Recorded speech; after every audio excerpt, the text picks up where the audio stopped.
বিকাশবি, অর্থাৎ ঐতিহ্য সংরক্ষণ এবং উন্নয়ন দুটি একে অপরের পরিপূরক।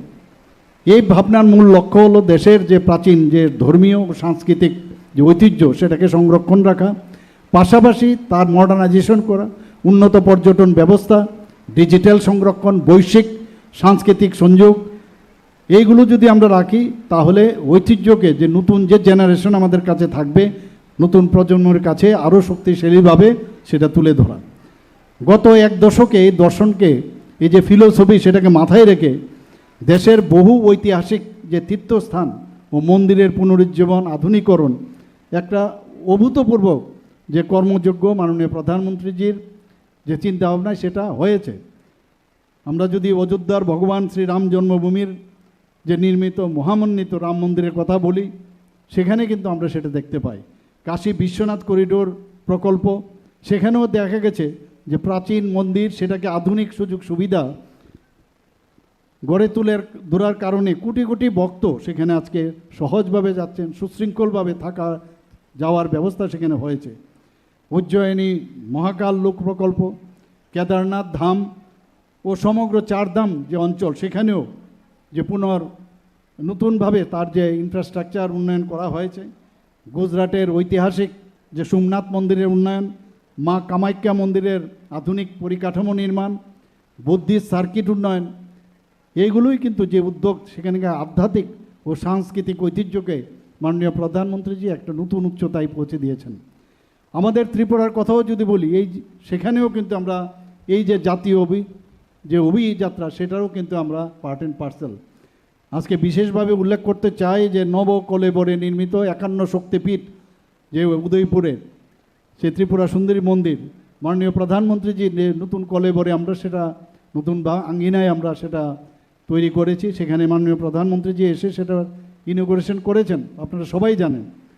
এবং এটা কিন্তু শুধু ত্রিপুরার জন্য নয়, সারা নর্থ ইস্টার্ন জোন এবং দেশের মধ্যে একটা উল্লেখযোগ্য একটা স্থান পেয়েছে।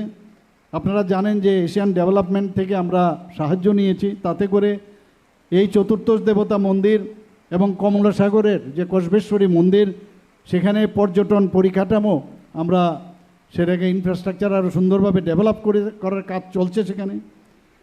আপনারা জানেন যে পর্যটন দপ্তরের উদ্যোগে যে উদয়পুরে, সেখানেও আমি গেছি, সেখানে অলরেডি কাজও চলছে, তার ভূমি পূজন হয়ে গেছে। 51 শক্তিপীঠ, আমাদের যে 51 শক্তিপীঠের যে রিপ্লিকা সেখানে তৈরি হবে। এটা এশিয়ার মধ্যে আমি যা শুনেছি সবচেয়ে উচ্চ মাত্রায় সেখানে নটরাজ মন্দির তৈরি হবে, তার কাজও এখানে চলছে। আজকে এই প্রকল্পগুলো যদি বাস্তবিত হয়, তা ধর্মীয় পর্যটনের ক্ষেত্রে এক নতুন মাত্রা যোগ করবে এবং শুধু দেশের না, বিদেশ থেকেও পর্যটকরা এখানে আসবেন এবং তাদের একটা আকর্ষণীয় যে গন্তব্য হিসাবে প্রতিষ্ঠা লাভ করবে। বন্ধুগণ, আমরা সবাই জানি যে ত্রিপুরা একটা সংস্কৃতির তীর্থভূমি। আমাদের 19টি জনজাতি গোষ্ঠীর যে ভাষা, সংস্কৃতি, নৃত্য, সঙ্গীত, লোকশিল্প, ঐতিহ্য এবং জীবনধারা আমার মনে হয় এই রাজ্যের অমূল্য সম্পদ। এই বৈচিত্র্যই আমাদের সবচেয়ে বড় শক্তি, আমাদের গর্ব এবং আমাদের পরিচয়। তাই রাজ্য সরকার প্রতিটি ভাষা, সংস্কৃতি ও ঐতিহ্যের সংরক্ষণ, তার বিকাশ ও প্রচারে সমানভাবে গুরুত্ব দিয়ে আমরা কাজ করছি। আমার বিশ্বাস এই বছরের খার্চি উৎসবও আমাদের ঐতিহ্য, সংস্কৃতি, সম্প্রীতি ও সামাজিক ঐক্যের এক উজ্জ্বল দৃষ্টান্ত হিসাবে নতুন ইতিহাস রচনা করবে। সবাইকে আবারও ধন্যবাদ। চতুর্দশ দেবতার আশীর্বাদে সকলের জীবন সুখ, শান্তি, সুস্বাস্থ্য, সমৃদ্ধিতে ভরে উঠুক এই প্রার্থনা করি। খার্চি উৎসব ও প্রদর্শনী 2026-এর সর্বাঙ্গীন সফলতা কামনা করছি। সবাই ভালো থাকুন, সুস্থ থাকুন। সবাইকে আবার আমার ব্যক্তিগত তরফ থেকে, সরকারের তরফ থেকে হার্দিক অভিনন্দন, শুভেচ্ছা জানাচ্ছি। বন্দে মাতরম, ভারত মাতা কি জয়।